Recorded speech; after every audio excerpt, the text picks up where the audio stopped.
पिछले पूरे महीने जो है वो तकरीबन डबल शिफ्ट में काम करके मैं तकरीबन 14 घंटे रोज़ काम करता था। और 14 घंटे काम करने के बाद जो है वो मैंने तकरीबन सैलरी एक मुझे मिली जो फ्रीलांस के पैसे हैं 70,000 रुपये के करीब जो है वो मेरे पास कैश था। जितनी भी चीज़ें थी वो सारी मेरे बैग के अंदर मौजूद थी और मैं बस घर से नीचे उतरा हूँ रूटीन में, जैसे ऑफिस जाने के लिए मैं उतरता हूँ। और मैं बस बाइक पे बैठा था कि सामने से जो है वो दो लोग आए। मैं समझा राहगीर होंगे और वो गुजर जाएंगे, लेकिन वो मेरे पास आके रुक गए और बिल्कुल मेरे घर के सामने उन्होंने जो है वो एक ने पीछे से उछल के नीचे उतरा, उसने बंदूक निकाल के जो है वो मेरे ऊपर रखी और मुझे कहा कि मोबाइल फ़ोन दो। इत्तेफाक की बात है कि मोबाइल फ़ोन भी मेरे बैग में थे, जेब में नहीं थे। मैंने उसको कहा, मैंने कहा भाई मेरी जेब में फ़ोन नहीं है। तो वो गुस्से में आ गया और गुस्से में आने के बाद उसने गन चैम्बर की और फिर मेरे ऊपर रख दी।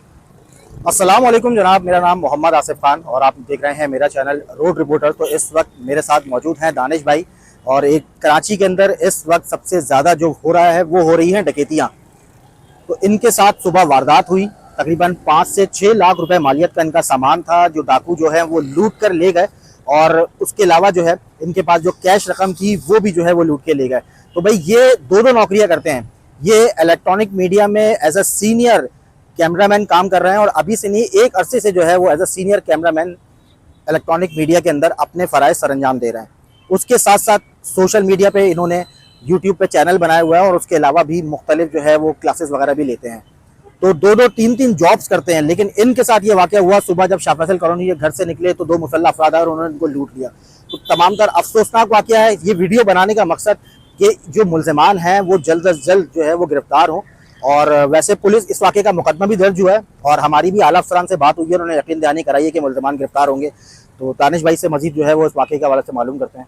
तो मैं आसिफ भाई, आपको पता है अच्छी तरह कि मतलब यार आज इतनी महंगाई का दौर है, एक तनख्वाह पे गुजारा होता नहीं है। तो मैं एक लंबे अरसे से पार्ट टाइम जॉब करता हूँ, कभी फ्रीलांस फिल्म मेकिंग करता हूँ किसी के लिए, कभी यूट्यूब पे जो है वो कुछ वीडियोस करता हूँ जिससे थोड़ी बहुत अर्निंग हासिल होती है। और आहिस्ता आहिस्ता वो पैसे जमा करके मैंने काफ़ी सारा इक्विपमेंट जो है वो ख़रीदा। और वल्लाह आलम यार, मतलब मुझे तो समझ में नहीं आता कि आपकी सालों की मेहनत होती है और एक झटके में कोई आदमी आता है और आपको गन दिखाता है और आपसे जो है वो आपकी जमा पूंजी लूट के फरार हो जाता है। मैं इतना शौक दूँ, आप यकीन जाने, मैंने पिछले पूरे महीने जो है वो तकरीबन डबल शिफ्ट में काम करके मैं तकरीबन 14 घंटे रोज़ काम करता था। और 14 घंटे काम करने के बाद जो है वो मैंने तकरीबन सैलरी एक मुझे मिली जो फ्रीलांस के पैसे हैं 70,000 रुपये के करीब जो है वो मेरे पास कैश था। और मैंने सोचा कि यार मतलब पैसे खर्च हो जाते हैं, इसको मैं बैंक में डाल दूंगा। मैंने वो पैसे अपने बैंक में डाल दी कि खर्च से बैग में रखे। और एक मेरी फ्रीलांस शूट भी थी आज शाम में जहाँ मुझे जाना था, तो उसकी खर्च से मैंने जो है वो अपनी एडिट मशीन भी अपने बैग में रखी, अपना जितना भी इक्विपमेंट था, जो कैमरे थे, जो माइक्स थे, क्योंकि एक वक्त ऐसा होता है कि कभी ना कभी कोई डिवाइस आपकी ख़राब हो जाती है तो आपको बैकअप रखना पड़ता है। तो इसलिए मैंने दो चीज़ें रखी हुई थी। जितनी भी चीज़ें थी वो सारी मेरे बैग के अंदर मौजूद थी और मैं बस घर से नीचे उतरा हूँ रूटीन में, जैसे ऑफिस जाने के लिए मैं उतरता हूँ। और मैं बस बाइक पे बैठा था कि सामने से जो है वो दो लोग आए। मैं समझा राहगीर होंगे और वो गुजर जाएंगे, लेकिन वो मेरे पास आके रुक गए और बिल्कुल मेरे घर के सामने उन्होंने जो है वो एक ने पीछे से उछल के नीचे उतरा, उसने बंदूक निकाल के जो है वो मेरे ऊपर रखी और मुझे कहा कि मोबाइल फ़ोन दो। इत्तेफाक की बात है कि मोबाइल फ़ोन भी मेरे बैग में थे, जेब में नहीं थे। मैंने उसको कहा, मैंने कहा भाई मेरी जेब में फ़ोन नहीं है। तो वो गुस्से में आ गया और गुस्से में आने के बाद उसने गन चैम्बर की और फिर मेरे ऊपर रख दी और उसने कहा देख। मैंने कहा अच्छा भाई, मैंने कहा ये मेरा वॉलेट है। मैंने उसको अपना पर्स दिया, पर्स में 5, साढ़े 5, 6 हज़ार रुपये थे। मैंने कहा भाई ये ले जाओ ले जाओ।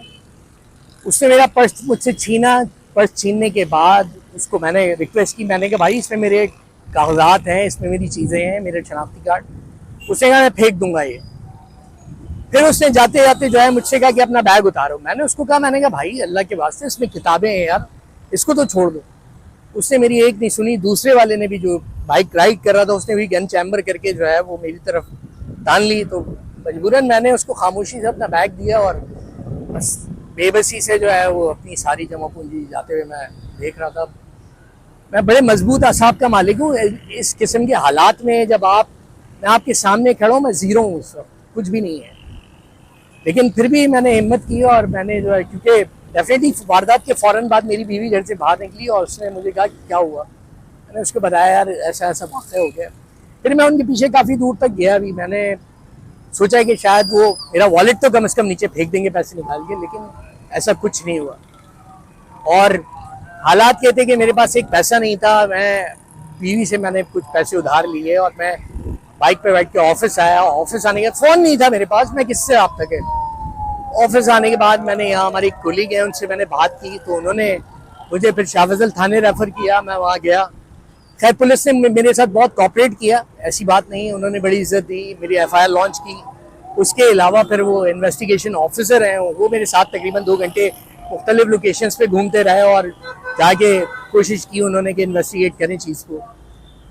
तो भाई ये सारा वाक़या हुआ और उसके बाद जो है वो आप यकीन जाने कि अब जैसे जैसे शाम ढल रही है मेरी हिम्मत टूट रही है, क्योंकि मैं अपना बैंक अकाउंट भी एक्सेस नहीं कर सकता अभी।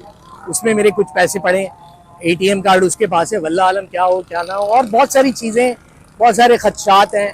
मेरा YouTube चैनल जो है वो मेरे फ़ोन से इंटरनेट था और मतलब मैं आपको बता नहीं सकता, 1 महीने पहले भी मेरा YouTube अकाउंट हैक हो गया था। अल्लाह अल्लाह करके उसको मैंने रिकवर किया, किस तरीके से मैं जानता हूँ। तो इतनी बुरी सूरत हाल है। मैं आप यकीन जाने मतलब एक लम्हे के लिए दिल में आता है कि यार मतलब ये मुल्क छोड़ के आदमी के निकल जाए, लेकिन वसाइल भी होने चाहिए ना फिर जाने के लिए। तो आप देखें यार, मतलब एक आदमी 14-14 घंटे मेहनत कर रहा है, पैसे कमा रहा है, और दूसरा आदमी सिर्फ आता है, वो 10 सेकंड में बंदूक दिखा के आपकी सारी जमा पूंजी ले जाता है।